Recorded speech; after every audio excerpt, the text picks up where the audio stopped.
Halo kawan, selamat datang kembali di channel Mojopahit Vlog, channel yang membahas tentang tamasya dan jalan-jalan sekitar Mojokerto serta juga di daerah sekitarnya. Pada kesempatan kali ini kita akan mengunjungi salah satu candi yang memang jarang sekali diketahui dan dikunjungi oleh para wisatawan, yaitu Candi Minak Jinggo. Padahal candi ini sangat penting pada zamannya dan juga bersifat eksklusif. Letaknya tidak terlalu jauh dari kolam Segaran. Teman-teman yang biasa datang ke Trowulan mungkin sangat familiar dengan kolam Segaran. Kolam yang selalu menjadi kebanggaan pada era Majapahit dulu maupun zaman sekarang, karena memang pencariannya lebih mudah dan juga lebih terkenal.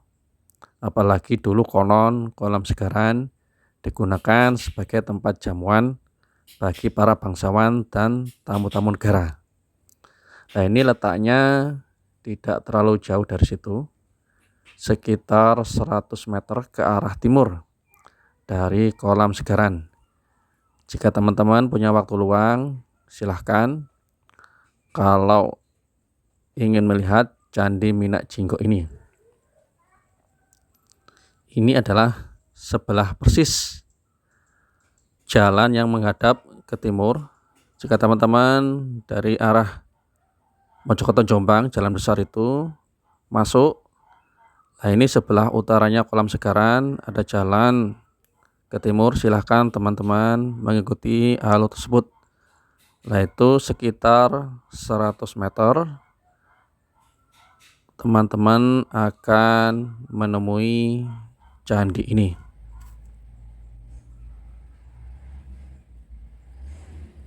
Kita datang kemari pada hari Minggu dan ini kondisinya siang hari.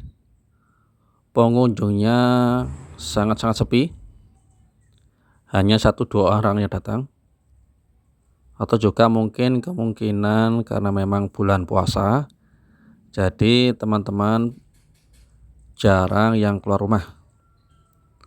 Oh ya kawan-kawan, selamat menunaikan ibadah puasa bagi teman-teman yang menjalankan di pertengahan bulan puasa ini. Semoga amalan puasa teman-teman semua diterima di sisinya.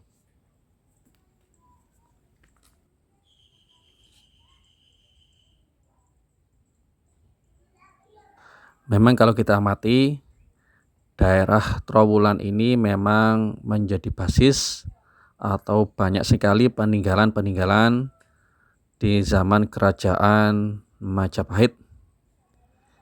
Ini mungkin yang ditemukan masih sebagian kecil, kemungkinan besar masih banyak yang terpendam di dalam tanah dan perlu diadakan ekskavasi. Akan tetapi karena butuh pendanaan yang cukup besar, maka ekskavasi tersebut terpaksa ditunda. Seperti yang kita lihat di hadapan kita ini adalah salah satu peninggalan atau diyakini salah satu peninggalan kerajaan Majapahit. Namun ada juga yang mengatakan bahwa ini sudah ada sejak zaman Singosari. Ini adalah Candi Minak Jinggo, yang konon katanya candi ini adalah candi eksklusif. Tidak semua orang pada zamannya bisa masuk ke dalam candi ini, karena ini adalah tempat ibadah khusus dan semedi khusus bagi para raja-raja zaman Majapahit maupun bangsawan dan keluarga dekat raja. Sekarang kita beruntung kawan, bisa mendatangi salah satu tempat yang disakralkan dan menjadi tempat khusus bagi para bangsawan Majapahit pada eranya. Kalau dulu mungkin kita tidak bisa masuk karena memang dijaga sangat ketat sekali. Akan tetapi sekarang kita bisa leluasa masuk ke dalamnya dan melihat-lihat bekas-bekas peninggalan serta kejayaan zaman Majapahit.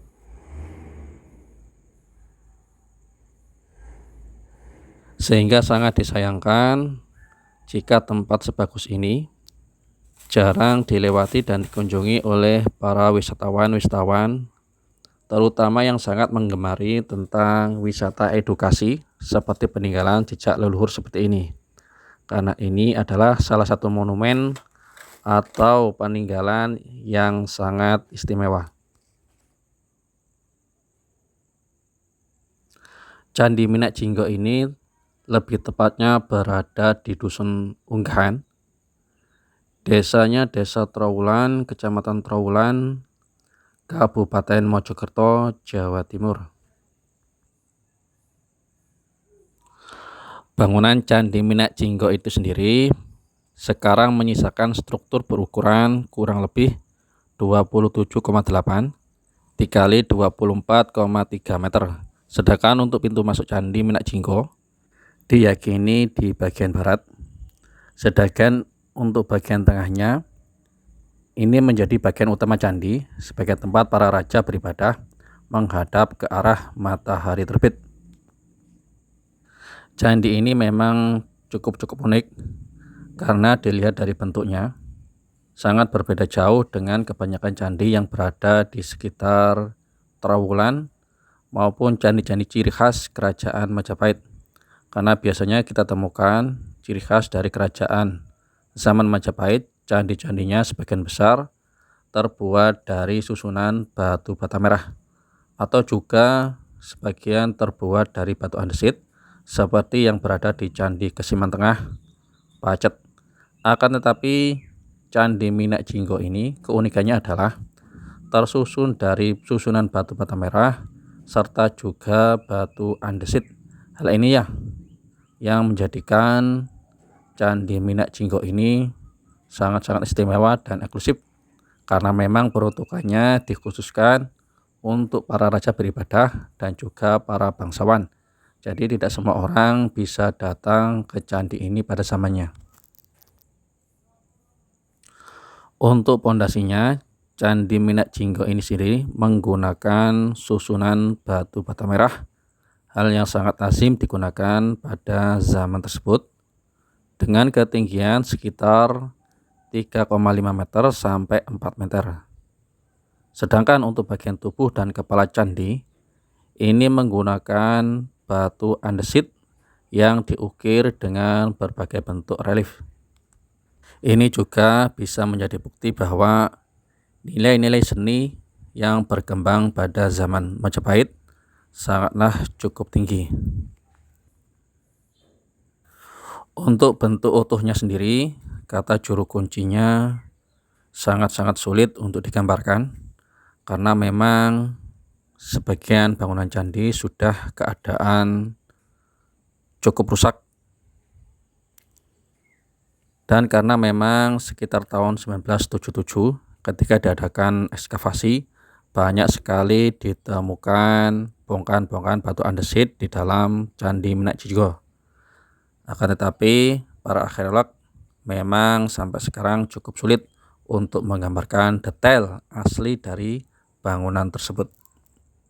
Sedangkan alasan untuk menjadikan batu bata merah sebagai pondasi adalah dikarenakan supaya menyerap air.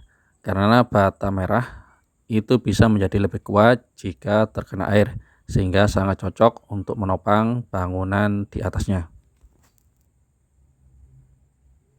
Untuk sekarang terdapat dua bagian utama di dalam Candi Minak Jinggo ini. Bagian utama yang diberikan sebagai tempat asli dari Candi Minak Jinggo ini adalah berupa susunan batu bata merah yang menyerupai labirin. Sedangkan untuk bagian tengahnya itu terdapat altar yang dulunya diperkirakan sebagai tempat khusus bagi raja dan bangsawan Majapahit untuk melakukan pemujaan atau peribadatan di dalamnya. Di dalam situs Kemdikbud sebenarnya terdapat kesalahan dalam menamakan situs ini atau candi ini sebagai Candi Minak Jinggo. Karena pada zaman dulu, yaitu di dalam catatan Belanda, bahwa tempat ini dinamakan sebagai Sanggar Pamalangan oleh masyarakat di sekitarnya. Nah, ketika diadakan penelitian, ternyata di antara reruntuhan candi ini terdapat dua relief berukuran yang cukup besar, yang salah satunya menggambarkan raksasa bersayap atau tokoh Garuda, sehingga masyarakat yang menyaksikan ini meyakini bahwa ini adalah perwujudan dari Minak Jinggo, tokoh yang sangat melegenda di kalangan masyarakat Jawa, yaitu suatu tokoh yang pada zamannya mengabdi kepada Patih Logender, yaitu seorang patih di zaman Majapahit pada masa pemerintahan Prabu atau Ratu Suhita, atau juga disebut Ratu Ayu Kencana Wungu, yang memerintah pada tahun 1427 sampai 1447 Masehi.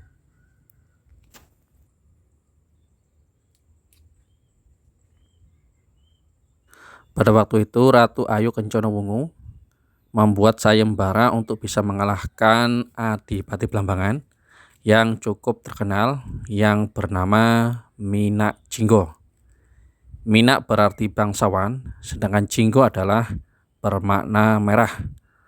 Masyarakat mengartikan bahwa waktu itu arti dari Minak Jinggo itu seorang bangsawan yang cukup bengis atau kejam pada rakyatnya. Dan dikatakan bahwa Minak Jinggo adalah seorang pemberontak terhadap kerajaan Majapahit.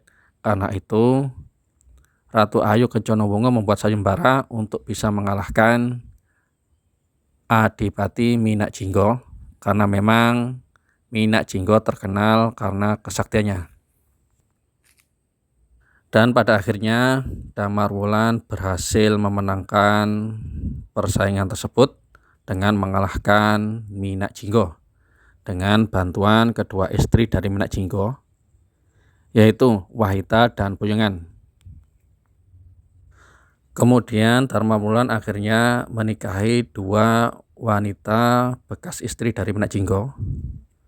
Di samping itu juga karena memenangkan sayembara dari Ratu Ayu Kencana Wungu, akhirnya Damar Wulan juga berhasil menikahi Ratu Ayu Kencana Wungu, yaitu Ratu Majapahit. Itulah cerita rakyat tentang Damar Wulan dan Minak Jinggo.